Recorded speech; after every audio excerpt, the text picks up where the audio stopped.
Hello and welcome. My name is Zaffar Iqbal and you are watching the Mojo Story. Despite a US brokered ceasefire between Israel and Iran, tensions remain high as both nations continue to claim victory. Both Israel as well as Iran. And Trump is also patting his back for brokering that ceasefire. Now, Donald Trump has compared the US strikes on Iran's nuclear sites to the atomic bombing of Japan in World War II, calling them decisive.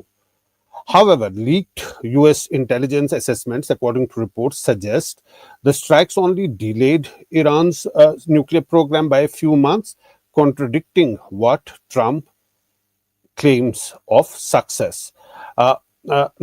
Earlier, Trump expressed frustration with Israel for violating the truce, while Israeli Prime Minister Benjamin Netanyahu has hailed a historic victory and warned of renewed strikes if Iran rebuilds its nuclear capacity. Meanwhile, Iran's parliament has voted in favor of suspending the country's cooperation with the nuclear watchdog of the United Nations. To discuss this, we're joined by an eminent panel today.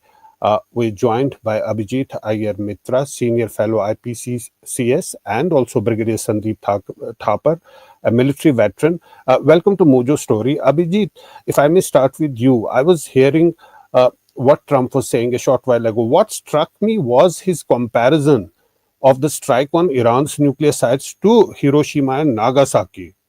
Is that a dangerous analogy or strategic messaging? How do you see that? Zafar, that's not even an analogy. It's, I mean, one is a nuclear bombing and another is an attack to prevent a nuclear proliferation. So, Yeah, it's almost like, saying, I don't know, it's like calling a mutton dish a vegetarian dish. I don't think that makes any sense.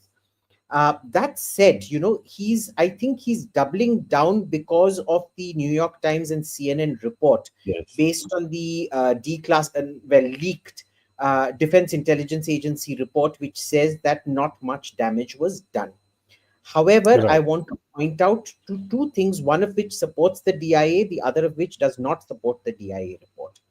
The first thing is that, on the attacks on Fordau, we've seen the 10 centimeter resolution satellite imagery, the concrete dust that has come out is there is a blue tinge to parts of it.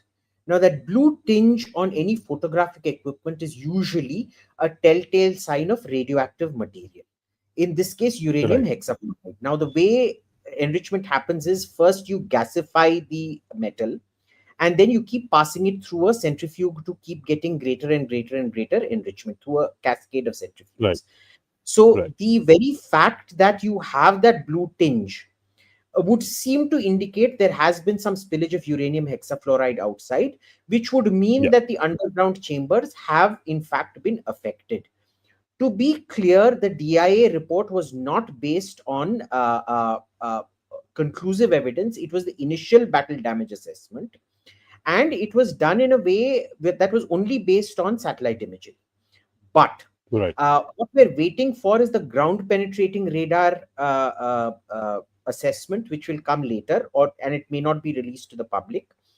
And the yeah, second is this radio spectroscopy satellite report, which would almost certainly give yeah, out this thing. Now, this seems to more or less confirm what the DIA said. Contradict what the DIA said. On the yes, other hand, there is Kuhe Kolang. Now, Kolang Mountain, call it what you want, is yeah, it's the raised, Natanz is on a plateau, and the Kuhe Kolang is this mountain that is next to it. They have yeah, dug tunnels there for the last 3-4 years, which are very, very deep. They're like 1,000 feet deep or something like that, because essentially you have the whole mountain on top of you. And most of their yeah, enriched uranium is stored out there. Now, not only was Kuhe Kolong not targeted, even the entrances yeah, to it were not targeted in an attempt to entomb it, which means yeah. Iran has access to its uranium, its enriched uranium. And for me, this basically means that in about, I don't know, 5 to 6 months to a year, there's going to be another round of bombing. Right.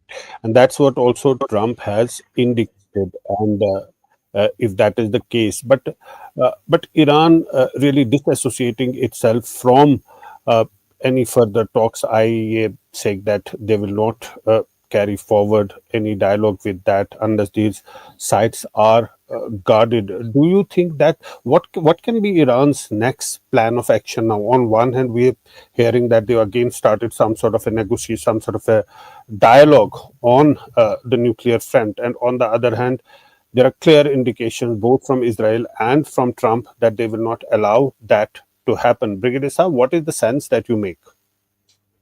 See, firstly, I want to add to what Abhijit said.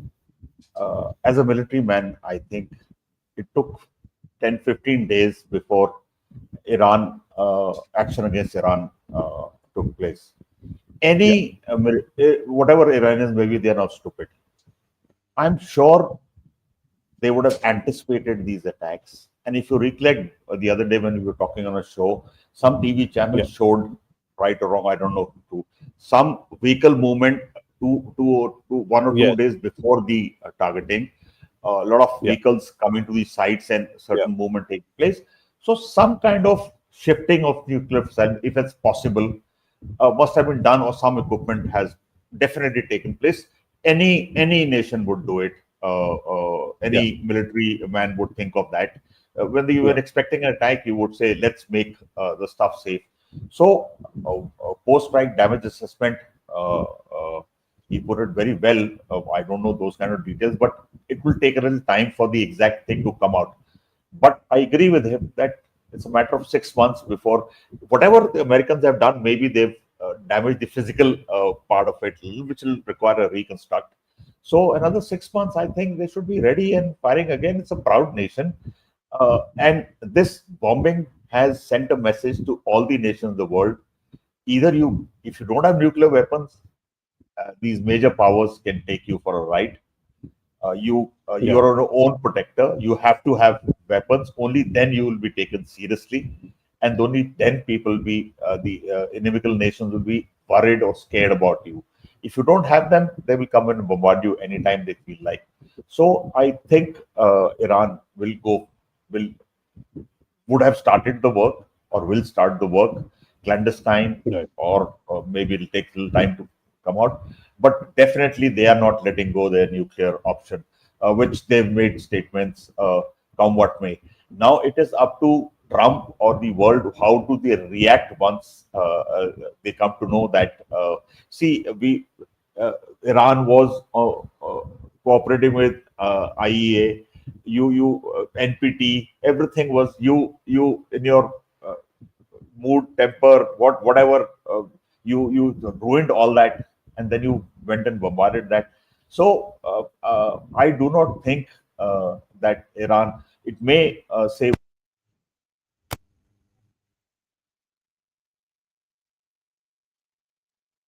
right. um, Yeah, sir, you're muted from your end. But Abhijit, I wanted to ask you that every side in this conflict is claiming victory. Iran is claiming victory. Israel is claiming victory. Trump is claiming victory. How is that possible? But let's play Trump's soundbite before you can answer that, because in that he is also suggesting that everybody is victorious. Let's hear that soundbite. The last thing they want to do, Katie, is enrich. They're not looking to. They're not. Can you imagine after all that they're going to say, "Oh, let's go and do a bomb." There could be a day in the future, and then somebody else taking our place will be saying, "Don't do it," and maybe they won't do it as well. I don't know, but they're not going to have a bomb, and they're not going to enrich. And we believe all of the stuff is down there. We don't think they had nearly the time, because to get that out is a very difficult thing. It's not like moving a package or taking this carpet up and moving it. It's very difficult and very dangerous to do. We believe it's all down there. We had a tremendous victory, a tremendous hit, and because of that, I don't think they would have been down there, because they knew we were coming. When they know we're coming, they're not going to be down in that 30 stories underground. So no, I think it was just a tremendous victory for everybody, including Iran. Look, they've got a country, and they've got oil, and they're very smart people, and they can come back. Israel got hit very hard, especially the last couple of days. Israel was hit really hard. Those ballistic missiles, boy, they took out a lot of buildings. And they've been great. Bibi Netanyahu should be very proud of himself. And they've really been great. But they're not going to be building bombs for a long time. Tremendous victory for everybody, including Iran. And those missiles destroyed big buildings in Israel. And Netanyahu should be proud of himself. What is the sense that you make, Abhijit? Look, it's partially accurate, and I'll tell you why. What is the goal of the Iranian government? It is preserving the, 79, the goals of the 79 revolution, of Islamic Republic. So in that, you saw a lot of rhetoric coming out of America and Israel at the beginning of the war that they were planning on regime change and things like that. And, they had the pretender to the throne, Reza Pahlavi, sitting in Los Angeles, which is variously known as Teheranopolis or Tehrangeles, basically saying, indicating that he was ready to take on responsibilities. Now, that has been defeated very clearly. So that is a victory for the Iranian government. The victory for the Israelis is that they launched a very, very spectacular campaign. Nobody thought they would manage to, basically obliterate the Iranian Air Force and suppress Iranian air defenses so spectacularly. They did. It's also a victory for the Americans because in their narration, they have gone and got all the nuclear sites, which is, of course, what they wanted to do. That said, we also need to be clear there has been a significant defeat for all sides here as well. Because if everybody has won, then there is another side to the coin, which is everybody's defeat. So for America, it is the fact that Kohe Kalang was not harmed.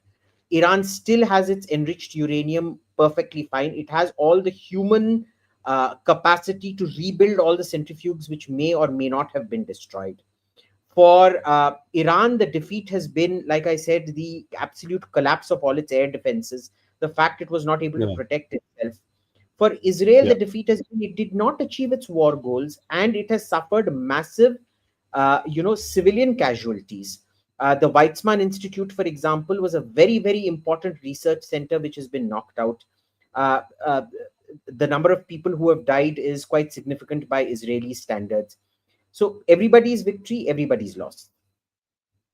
Right. That's very interesting way of putting it. Everybody's victory, but everybody's loss. They may be claiming victory, but if you flip the coin, that everybody has lost in this conflict. But Brigadier Saab, is this conflict really over? What are we, or it's just a pause? Well, before that, to add to what Abhijit said, a reason why both Israel and Iran agreed to this ceasefire. See, we forget the fact that Israel is pretty stronger than Iran, at least the Air Force part, with no infantry or the armor or artillery coming into play, just entirely air. Israel has been fighting a war for 3 years. It's a fatigued army. It's low on equipment. It wanted to do something to Iran, hopefully overwhelm it. But Iran is not Lebanon or Hamas or Syria. Iran hit back, whatever little, but it hit back. For the first time, the Iron Dome was submerged by the number of weapons fired and hit Tel Aviv, hit a lot of cities. So the war came home for Israel for the first time in these 3 years, literally after that 7th October thing. So it also wanted a way out. Iran, of course, realized once America entered, Iran also realized that it was in a no-win situation. It could not target the American bases. It obviously cannot fight the Americans one-to-one. It cannot target the bases because America would have destroyed it. And that Israel was technologically much superior force. So Iran also wanted to face off a way out of it. So as regards how long will they? I think it's a very precarious kind of a situation. very tentative. You never know when what small action may trigger off the war again. Definitely, what we're discussing, that if the nuclear uh,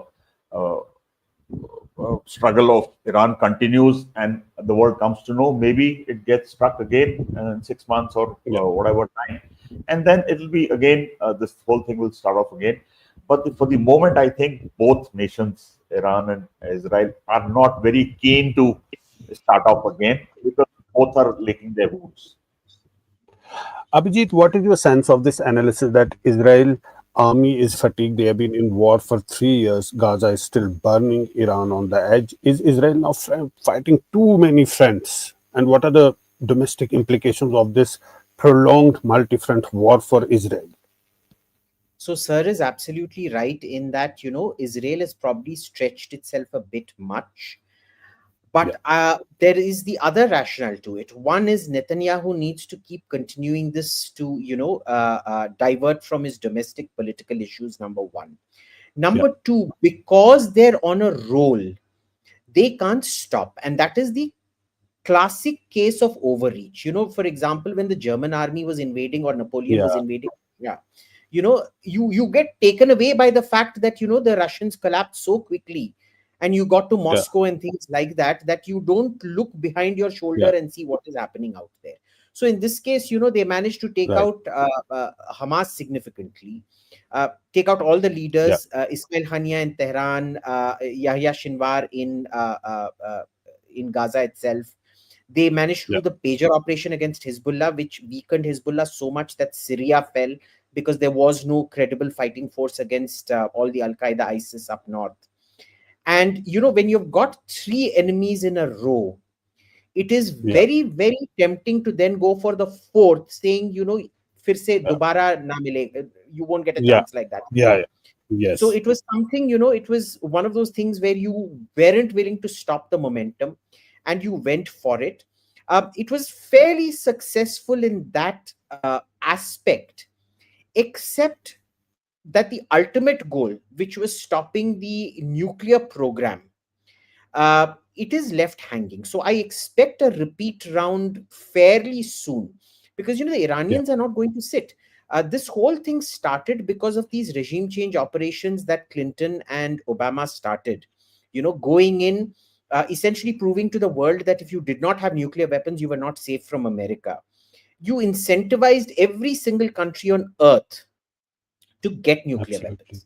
weapons. The killing of Gaddafi live on TV, where he was begging for his life and he was ultimately, tortured and killed. That sent a Right. very powerful message to everyone. So Iran, uh, today, if I am a person sitting in Tehran, in any position of leadership in Tehran, if I had any doubts Yeah, about, the need to go nuclear, those doubts have been yeah. removed for me. So you have to expect round two, round three, round four, God knows how many rounds. But this is not the end. We're going to see a lot more coming in the future. Right. So, in fact, what has happened, perhaps it has not slowed down, it has accelerated Iran's desire to become a nuclear country in one way or the other, because they think that is their only protective cover. If suppose they had nuclear weapons at this point in time, that this may not have happened, then maybe Israel and US would not have done what they did, Brigadier Saab. It probably, they would have thought 10 times before coming. I mean, if who could have stopped Iran if Iran all had to do is throw one bomb at Israel, maybe get obliterated later, but Israel would have been destroyed. It's not a big country in any case. One or two bombs would have been enough for Israel. So that place is a very dangerous place. I would not like to be there, and I Mm. don't think anyone would like to predict also that what possibility, Yeah. what Abhijit is also saying. It could be 6 months, it could be lesser, it could be more, but definitely round two, three, four are in the offing sooner or later. Right. Abhijit, we heard a lot about regime change. There was a point when perhaps even Trump said that something indicated to that. Israelis were always saying that. But in the end, that did not happen.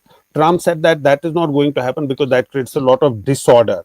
And he said They're good, they do good business, they have oil and all of that in his own Trump style, and indicated that there's no plan of regime change as such. So, given a choice for Iran to save its regime or to go nuclear, what would it opt for? So, uh, first of all, I don't think regime change is very realistic. His whole Yeah, promise to his own yeah, electorate, to MAGA and all those people, are to stop all this regime change nonsense.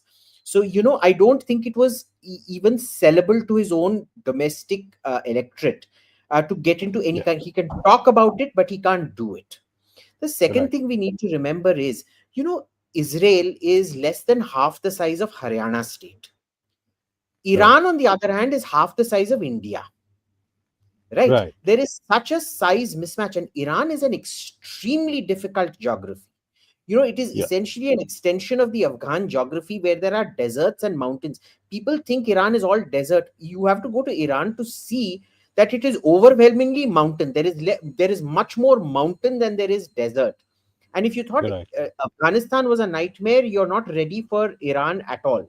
And that too, mountains half the size of India is no joke. So, this was right, never realistically on the table. At most, they could have probably done a ground operation to extract some of the fissile material from some places and things like that, which they did hint at, but it never went through. That yeah, said, we need to remember Iran is well within its rights to enrich and yeah, process uranium to even to weapons level.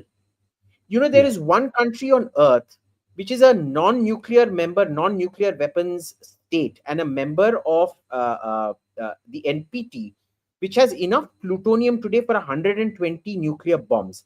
That country is called Japan. They have explored the entire nuclear cycle, which is every country's right under the NPT. To go, not 60% is an absolute Iranian right. They have every right right, to go up to 90%, 99%, 100%, whatever they want to do. They can even right, stock and store, they can reprocess. These are all rights guaranteed by the NPT to them. The issue becomes one of trust. Have they cheated in the past? We know they have. They were part of the AQ Khan network.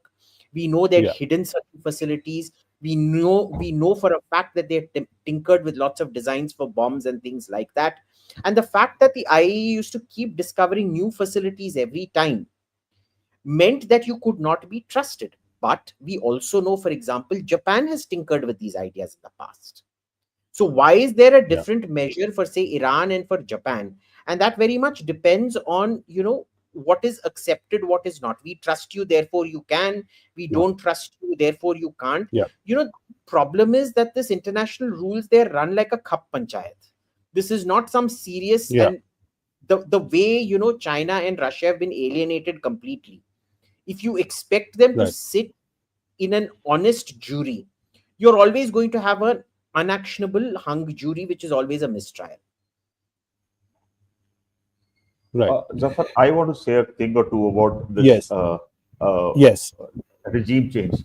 One, when you invade a country and a proud race like the Iranians, you instill the patriotic spirit, nationalism. They would all, despite the fact that they wouldn't like the regime which they have, they would have gathered around it and tried to this thing. And secondly, any regime change that has happened, you have to have boots on the ground. Until you yes, enter that nation and physically remove him or kill him or take stock or capture the seat of power, you cannot bring about a regime change with aerial warfare, or unless you've got a group inside which is sympathetic to your cause, you arm it, train it, and give it money to fight. And none of this thing was happening in Iran. So unless the foot soldiers entered inside Iran, and what has been brought out by Abhijit, it's a very hostile terrain. You require much more forces than probably you committed Iraq to actually reach Tehran and capture the seat of power. So it would have been very, very difficult, impracticable. right. And the statement from the US now that Trump had a defined mission. He said that this is what we're going to do. We are hitting 3 targets. We're not trying to overthrow the government. We are not looking to invade. Our problem with Iran is with the nuclear program. So that has been made very clear. But you also remember what happened when Saddam was toppled. When Saddam Hussein was toppled, the entire country slipped into disorder and anarchy for a long time. It was a smaller country. Iran is a bigger country with more population, and he had already nominated his successors, the Khomeini. So it is not easy to top. What is a regime change? That one person is just shunted out and another one is brought in. That can happen maybe with the Saddam Hussein, but it may not be possible with Iran, Abhijit, because it is not the way that system works. Absolutely. I think the problem with the West is when they've decided to go down a course of action, they only want to listen to yes men who back up everything they say. If you remember in Iraq, one of the people they trotted out before Congress was a con man and a fraud who had been convicted several times for fraud in Jordan, called Ahmad Chalabi, who ultimately became the deputy prime minister of Iraq in the puppet government out there. And Right. it turned out he had concocted all kinds of stories in order to further Right. the invasion. We all knew right from the beginning in that invasion that Iraq had no weapons of mass destruction, even though, people, the chief UN inspector at that time was a gentleman called Scott Ritter. Today, he tries to take this very moral position on Twitter. But he was, he was completely complicit in creating Right. this codswallop around Iraq's weapons of mass destruction. Now, Iran has a very, very old history. They're very proud of it. Even their, pre-Islamic history, they have repurposed, Rustam, Yes. Jamshid, all these names. These are Yeah. pre-Islamic names, but they have been converted into, Islamic heroes and things like that. They don't see any this thing. The second thing is Iran's done a very good nation building project. Ayatollah Khamenei is not ethnically Farsi. He's ethnically Azeri, and they are very happy to have him as as their supreme leader over and above native Farsi people. You look at Pezeshkian; he is of Armenian descent. You've had lots of presidents and prime ministers of Iran who have had a multi-ethnic, multinational uh, Correct. uh, ancestry, but they believe in Iranness, in Iranianness. The idea of Iran or the Islamic Revolution, what have you. So this was never going to work. I'm glad that Yeah. at least this government is much more uh, uh, uh, Trump. I mean, there's not a lot. Uh, you can say lots of nice things about him and lots of bad things about him. But the good thing is he didn't drink his own Kool-Aid and get carried away the way Bush, Yeah. Obama, and Clinton ever did. Right. Brigadier Saab, lastly, I wanted to ask about Gaza. It all started from there 3 years ago. What happened there? The conflict is still on.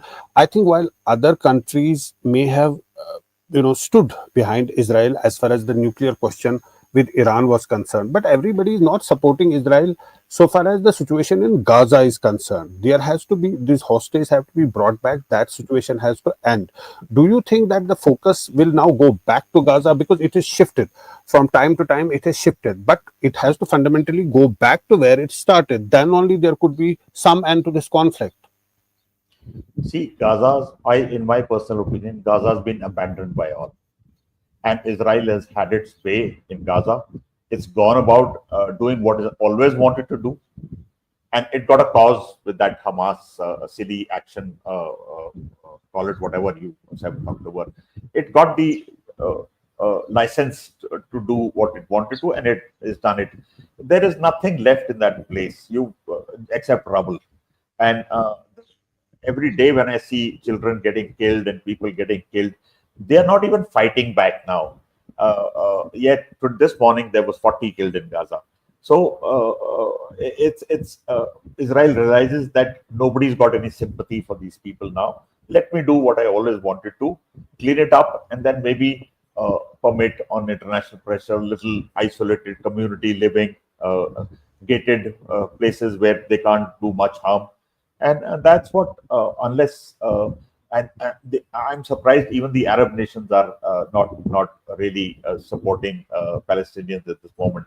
So Palestinians have actually lost support all over, barring isolated places. So I do not see Gaza developing back into a Palestinian colony the way it was or Palestinians. Right. The Palestinians probably move out to other nations if they'll have them. I would not like to predict much success for the Palestinians in the future, but I think Israel is had its way. Right. Obviously, when there's no hope of any solution, that people would want to move to a different place. But thanks so much, Brigadier Sandeep Thapar, Abhijit, Iyer, Mitra, for joining us today and for sharing your thoughts. And thanks to our viewers for watching the Mojo Story. Thank you. It's great to see you here. Thank you for watching our work. If you haven't subscribed yet, don't forget to click the bell icon and subscribe to Mojo Story and support independent, robust journalism.